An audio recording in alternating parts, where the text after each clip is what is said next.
Tim, what's up? What's up, Keith? How you doing? How you doing, man? Great, thank you. Good. Thank you for being on the show again. We love having you here. It's great to be here. Good. I mean, we're going to have you on like normal. Pull up another chair even when Rick's here, man. So the three of us can do this thing. I love it. Love being here. Good. You look fantastic. How do you feel?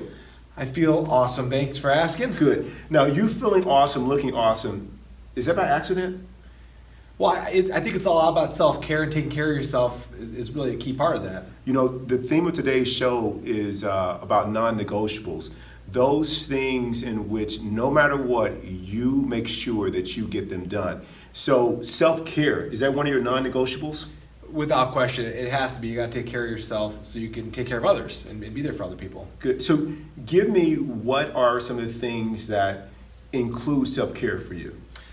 One of the big things for me is the way I eat nutrition-wise is non-negotiable in terms of always making sure I'm eating a healthy meal to nourish myself, so I've got the energy and the long-term outcome of being healthy. Great. So that's the same thing for me. I can tell clearly it's not by accident. Yeah. None of this is by accident. So you didn't wake up one morning and the six-pack to chest was, there, feeling good, being able to keep up with your children. That wasn't just luck or genetics? No, when someone takes care of themselves or doesn't take care of themselves over the course of time, it'll show up. So if someone, I've got a lot of friends back in the Midwest that 20, 30 years of eating the pizza and donuts and bagels and so forth, it shows up 20, 30 years later, and they're the same age as me, but aren't able to do a lot of the same activities and with their kids and staying active later in life. It's funny as you said that. There was a guy at the gym who I see there, often, and I acknowledged him one day. I was like, "Hey, man, I just wanted to say, man, you're in great shape, and I see you here every week putting that work in." And I said, I don't know how old you are, but it must feel, good. And he's like, I have to do this, and I'm over 40 now. I've got 2 kids, and I have to do it. And he's like, and not many of my friends are keeping up. And he's like, a couple things in a couple milestones or time periods in a man's life in which, he just saw his friends kind of drop off. And one of them was when he, got out of high school sports, got into college. He saw some of his friends drop off by the wayside, not stay healthy with their eating and with their exercise. He said another one was marriage. Mm-hmm. And then it was career change or children. He said now, the field is thinning out. So are you noticing the same thing? Oh, absolutely, yeah.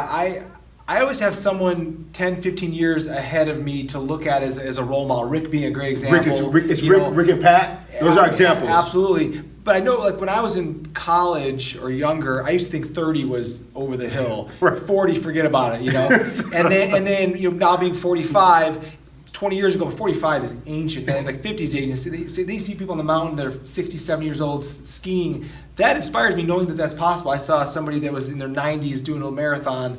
So it is possible. And so you have that window ahead of you to look ahead to see certain role models that take care of themselves and what the result is, so you can then be active like them. Yeah, we're always joking, to Rick, but it's really not joking. We tell Rick and we tell our friend Pat, hey, do not let up. Right, that's true. We tell Linda, Linda too, we're saying, look, you are showing us what is possible. Right. Do not let up. Because exactly. I don't want to think that it's going to stop at 55 or 69. Right. Guys, don't let up, because Tim and I we're trying to, blow the wheels off at age 90. Right, exactly. So we need you guys to get killed it. Absolutely. Yeah, so, in the theme of non-negotiables, you're going on a business trip.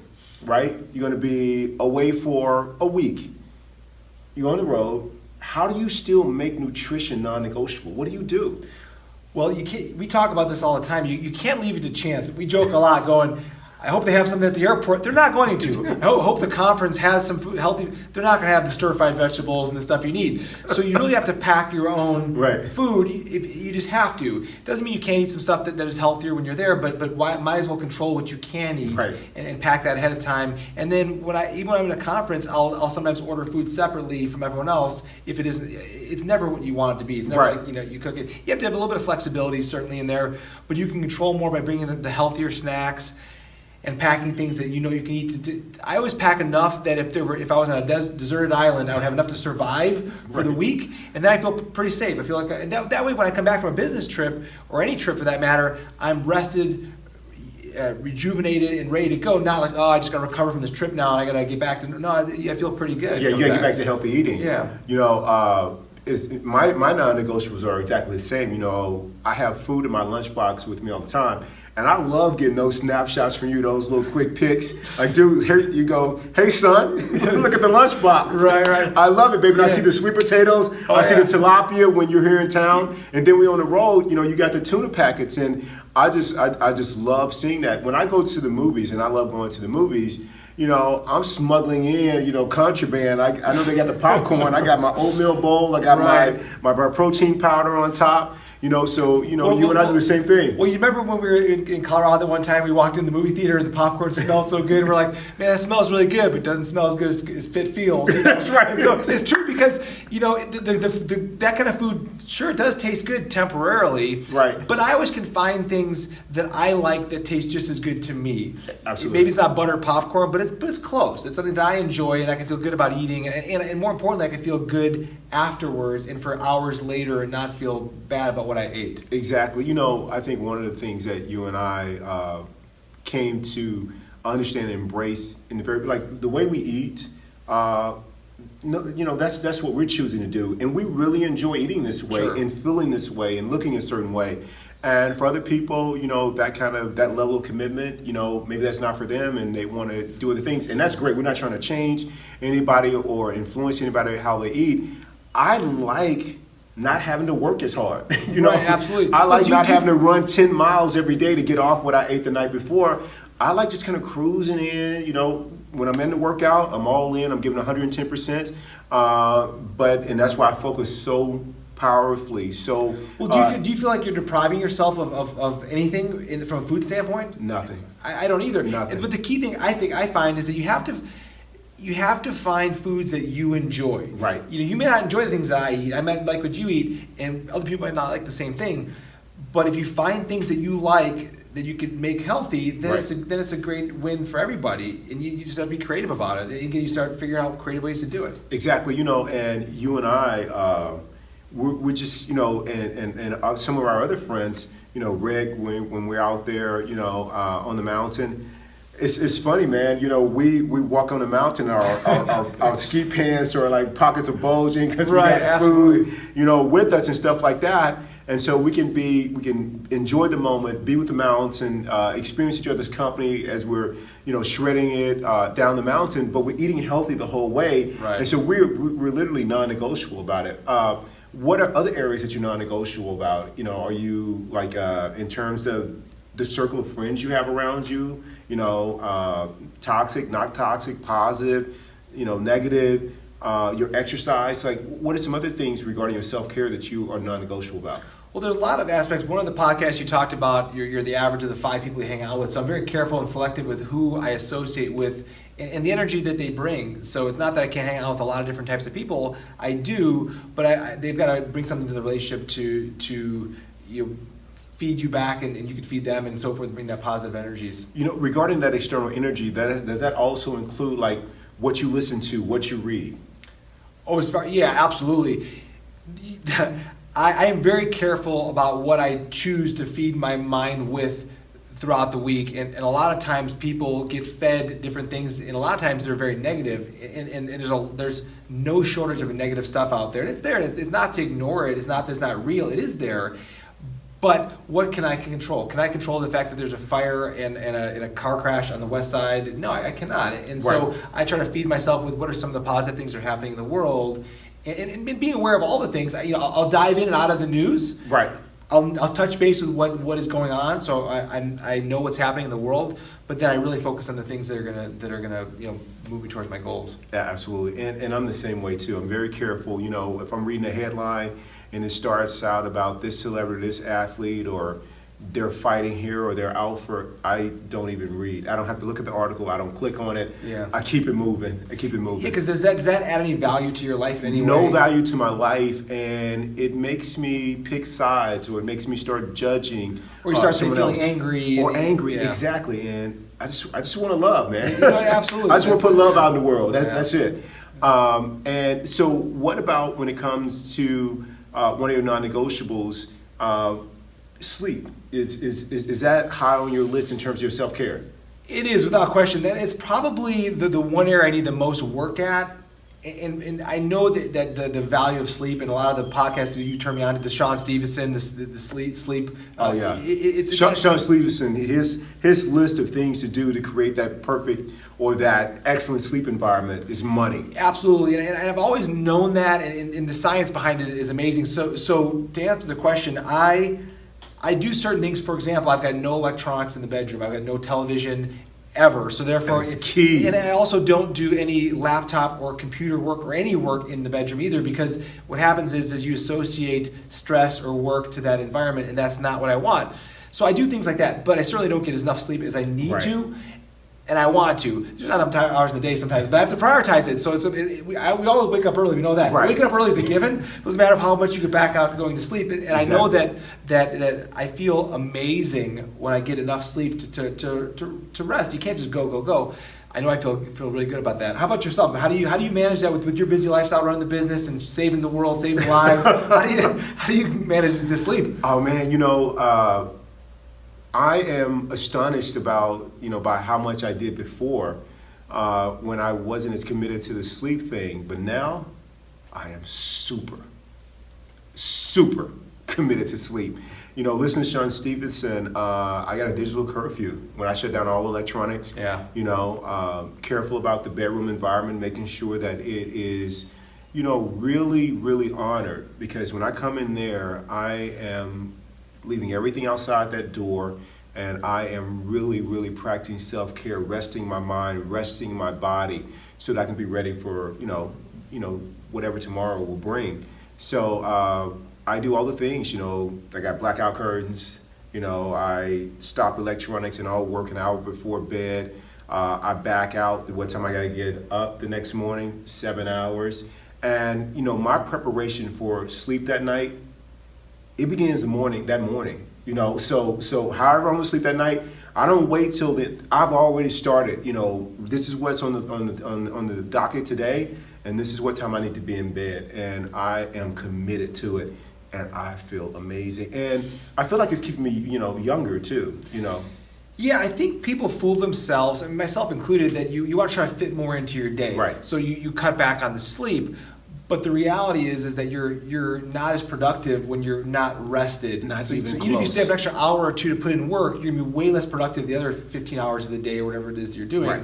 And people kid themselves. And you and I, I'm not a coffee drinker. I don't do caffeine. I don't do the energy drinks or anything like that. So I don't want those kinds of stimulants to mask how I really feel. I don't want them to affect my adrenals. I want to be just really in touch with my body, what's going on. I want to be mentally sharp. And so for me, the sleep is absolutely paramount. And in the rare occasions when I don't get enough sleep, the next day, the only thing that is consistently that happens every single time where there's a deprivation of sleep is I get what's done on my list, nothing extra. The days I get sleep, I'm balling.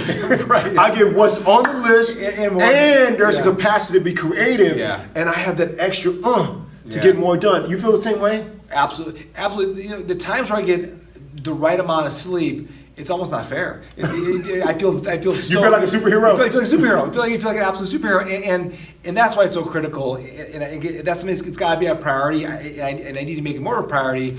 Because it's so important. Good. Rick asked us to consider a challenge to do a podcast in the future along the challenge lines, and with this topic about being non-negotiable. What's one area of your life that you're working on that you want to, in time, make a standard of being non-negotiable about that? What's one area there? Well, I mean, I could go right to sleep. Sleep would be one of them. I think that's an area where I need to make that more of a priority. Of Right. all the things, that's probably one of them that again, only because we do get up so early in the morning that it becomes a challenge. But then I have to, just be more creative in how I do it. One of the areas for me is that I want to. I feel like I've gotten a lot better than I was in the past in terms of when I see people early in the morning to be really, energetic, inspiring. And sometimes I'll get a text message before we get there, somebody's going to be late or somebody won't show up or it's impacted the schedule. And I sometimes allow that to affect me being how I want to show up.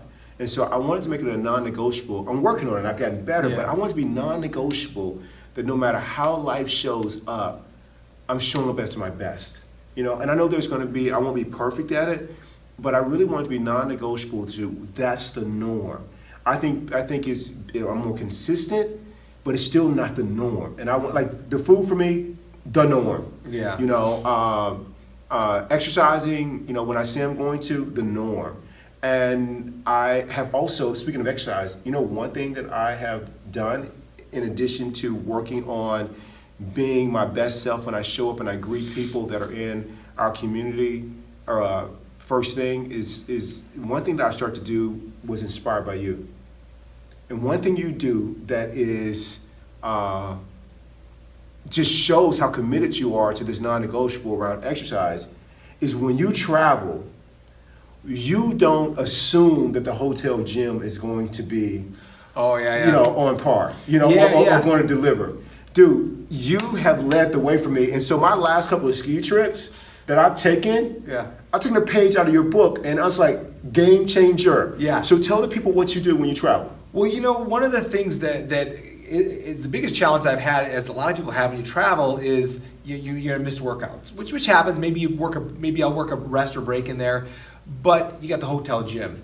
And have you ever been in a hotel that's got an Unreal Gym before? I have not been to one hotel that I was like, this gym is the bomb. I have not. I mean, if they have free weights, by chance they go up to 25 pounds Right. or whatever, they don't have a lot of stuff. And that was always the challenge. So I would always modify my workout based on what they have and so forth. However, I was asking bad questions and I realized... That's right.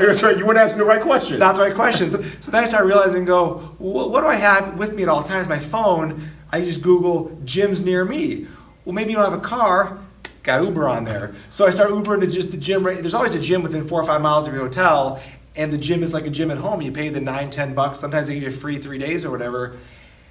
How many times have you gotten a free gym workout? Almost every time, because I'll choose a different gym and they'll give you the first 3 days free or the first day free. Most cases you pay $10 or whatever, right. but that's worth it. And then you come home from a business trip, you're eating well, and you've worked out just like you did when you're at home with the same equipment, and it's really very easy to do. And that was a game changer, and I turned you onto that, and you were all over that within a second. You did that. I'm all over it, because I remember I was like a baby, an infant through this whole process because you've already walked the path. And so I remember like the day before my trip, I'd already made the commitment.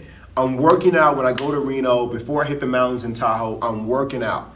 And before snowboarding, I'm working out. Yeah. This is what's going to happen. So I remember texting you, like, dude, how do you find a gym? Like, dude, I Google gyms wherever you stay. Google, you got the zip code? Find out where you are. You've heard of Google, right? You got Google. I'm like, dude, it's kind of picking up. It's a big trend. So. Okay, it's so easy. Yeah. So then the next thing that I did was I said, okay, how am I gonna get there? I didn't rent a car. You're like, dude, there's this company that's blowing up called Uber. Yeah. So, here, I'll feed you, baby bird. I'll give you a little food there. It's right, little nuggets. please, mama, like feed me. Yeah. And so I'm hesitant about the Uber thing. The negative chatter shows up. Somebody's gonna steal my credit card information. This app isn't safe. I mean, they're $1 billion company. Right. I think they worked out security on the internet. Right. So, all right, I'm getting ready, and the chatter's still talking. The guy won't be on time, whatever. So I was like, you know what? I'm gonna hit the thing. The gym is 5 minutes away. We'll see what time this guy gets here. 5 minutes in the car away. I hit the app. Dude, they show you his little route. They show his little route. It's like the man on The Price is Right who's going up the mountain. They show me his route. They're tracking him. The dude was supposed to be there in 3 minutes. My man was there in 2 minutes, waiting for me. There you go. I get in the car. 2 minutes? 2 minutes. I get in the car. I'm in the gym in 5 minutes, and I got 2 days free workout. Bam, just like that. That's that easy. Asking the wrong questions. Right, that's exactly it. And you showed the way. And now, when I travel on a ski trip, that's my non-negotiable to get the workout in before I go. Thank you. You know, you're welcome. You know, it's a question I asked myself because I thought that I was doing just fine with the hotel gym, which is certainly fine. But I asked the question of how can I make this experience better? And the way it happened was that one day I happened to have a rental car and I drove by a gym. I'm like, well, I could just go to the gyms that are not by the hotel. And then I started. Who'd have thought? Yeah, I didn't think. I just wasn't thinking. There's big cities like Vegas and Denver. It's all they got is hotel gyms. Other cities have running water. They've got streets and roads and all kinds of things that they have here in Phoenix. Go figure, including gyms. You know, we're not the only town that has a gym. So right. Yeah, so that's what I did. Exactly, and the friends that I was staying with, they were like, man, I can't believe you're going to work out before you go work out at the ski resort. And for us, when we're on the mountain, But that's relaxation. yeah, That's we're enjoyment. enjoying each other's Yeah. company, and we're just riding. You get to work out on before. So those are some examples that we have about what some of our non-negotiables are. And so, what's your takeaway for people? How they go about creating a non-negotiable? Is it a baby step? Well, it really depends. I think a lot of it comes back to what do they want. I mean, if you want to do something, you can do it. So or you can find an excuse. There's always an excuse. Always. I don't have a car. Or if you really want to do it. So if you want to not work out on a road trip, then that's what you will do. If you want to, you can choose which route you want to take. So as far as baby steps, I think it's just making a decision and then sticking to it, making it a non-negotiable. When something's non-negotiable, I'm not sure what the definition is, but I think it means non-negotiable. I think it means that there's no other alternative, and that's what route you take. All right, beautiful. Tim, thank you for a great show, Thanks for man. having me. That was awesome, Appreciate man. it. All right. Thank you so much.